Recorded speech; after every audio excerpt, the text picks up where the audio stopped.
Halo teman-teman, selamat datang di Studi with Student. Perkenalkan, nama saya Camelia Yuniaro Inrovita dengan NIM 231572011037, Prodi Ilmu Komputer kelas B. Di sini saya akan menyampaikan tentang Pancasila dan implementasinya. Yang pertama yaitu ada sejarah lahirnya Pancasila. Istilah Pancasila pertama kali dapat ditemukan dalam buku Sutasoma karya Mpu Tantular yang ditulis pada zaman Majapahit abad ke-14.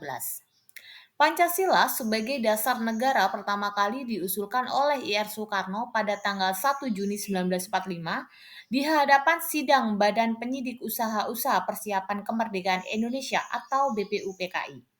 Rumusan Pancasila yang dikemukakan tersebut terdiri atas 1. Kebangsaan Indonesia, 2. Internasional atau kemanusiaan, 3. Mufakat atau demokrasi, 4. Kesejahteraan sosial, dan 5. Ketuhanan yang berkemanusiaan. Pada tanggal 22 Juni 1945, tokoh-tokoh BPUPKI yang diberi nama Panitia 9 mengadakan pertemuan untuk membahas pidato serta usul-usul mengenai dasar negara yang telah dikemukakan dalam sidang BPUPKI. Dalam pembahasan tersebut disusun sebuah piagam yang beri nama Piagam Jakarta yang di dalamnya terdapat rumusan dan sistematika Pancasila. Panitia 9 tersebut terdiri dari 1. Soekarno, yang kedua DRS Muhammad Hatta, ketiga ada Mr. A.A. Maramis, keempat ada Abi Kusno Cokro Sujoso, kelima ada Abdul Kahar Muzagar, keenam ada Haji Agus Salim, ketujuh ada Mr. Ahmad Subarjo, kedelapan ada Kiai Haji Wahid Hasim, dan yang terakhir kesembilan yaitu ada Mr. Muhammad Yamin. Pancasila sebagai ideologi bangsa dan negara. Ideologi berasal dari bahasa Yunani yaitu eidos atau gagasan dan logos itu berbicara atau ilmu. Maka ideologi adalah ilmu yang mempelajari tentang gagasan. Gagasan yang dimaksud adalah gagasan yang murni, ada dan menjadi landasan atau pedoman dalam kehidupan masyarakat yang ada atau berdomisili dalam wilayah negara di mana mereka berada. Ideologi menurut Mas Wardi Rauf adalah rangkaian kumpulan nilai yang disepakati bersama untuk menjadi landasan atau pedoman dalam mencapai tujuan atau kesejahteraan bersama. Ideologi Pancasila adalah kumpulan nilai atau norma yang meliputi sila-sila Pancasila sebagaimana yang tercantum dalam pembukaan Undang-Undang 1945 alinea ke-6 yang telah ditetapkan pada tanggal 18 Agustus 1945. Pancasila dikatakan sebagai ideologi terbuka, artinya Pancasila sebagai ideologi yang dapat berinteraksi dengan ideologi yang lain. Hal ini disebabkan Pancasila memiliki nilai-nilai dasar, nilai instrumental, dan nilai praktis. Nilai dasar adalah nilai yang ada dalam ideologi Pancasila yang merupakan representasi dari nilai atau norma dalam masyarakat, bangsa, dan negara Indonesia. Nilai instrumental adalah nilai yang merupakan pendukung utama dari nilai dasar Pancasila. Nilai praktis A adalah nilai yang harus ada dalam praktik penyelenggaraan negara. Sifat nilai adalah abstrak.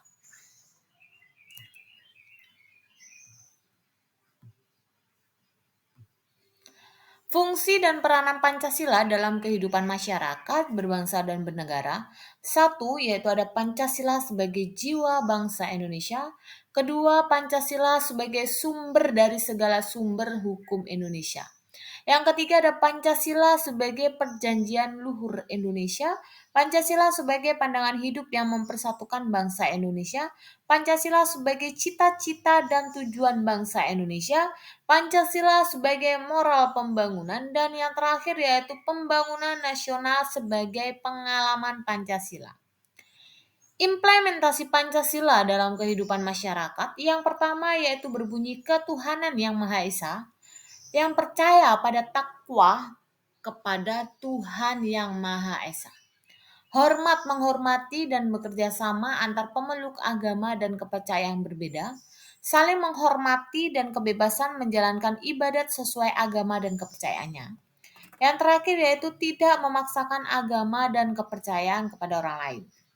Yang kedua yaitu berbunyi kemanusiaan yang adil dan beradab, mengakui persamaan derajat, persamaan hak, dan persamaan kewajiban antara sesama manusia. Saling mencintai sesama manusia, mengembangkan sikap tenggang rasa, tidak semena-mena terhadap orang lain, menjunjung tinggi nilai kemanusiaan, gemar melakukan kegiatan manusia, berani membela kebenaran dan keadilan, dan yang terakhir bangsa Indonesia merasa dirinya sebagai bagian dari seluruh umat, karena itu dikembangkan sikap saling menghormati dengan bangsa lain. Yang ketiga berbunyi Persatuan Indonesia.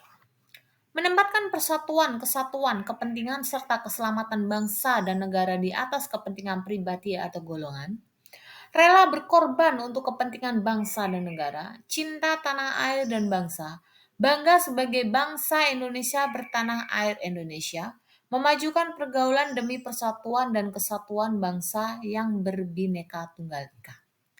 Yang keempat berbunyi kerakyatan yang dipimpin oleh hikmat kebijaksanaan dalam permusyawaratan perwakilan. Mengutamakan kepentingan negara dan masyarakat, tidak memaksakan kehendak kepada orang lain. Mengutamakan masyarakat dalam mengambil keputusan untuk kepentingan bersama, musyawarah untuk mencapai mufakat diliputi oleh semangat kekeluargaan, dengan etikat baik dan rasa tanggung jawab menerima dan melaksanakan hasil keputusan musyawarah. Musyawarah dilakukan dengan akal sehat dan sesuai dengan hati nurani yang luhur. Keputusan yang diambil harus dapat dipertanggungjawabkan kepada Tuhan Yang Maha Esa. Menjunjung tinggi harkat martabat manusia serta nilai-nilai kebenaran dan keadilan. Yang terakhir Pancasila berbunyi keadilan sosial bagi seluruh rakyat Indonesia. Mengembangkan perbuatan-perbuatan yang luhur yang mencerminkan sikap dan suasana kegotong royongan.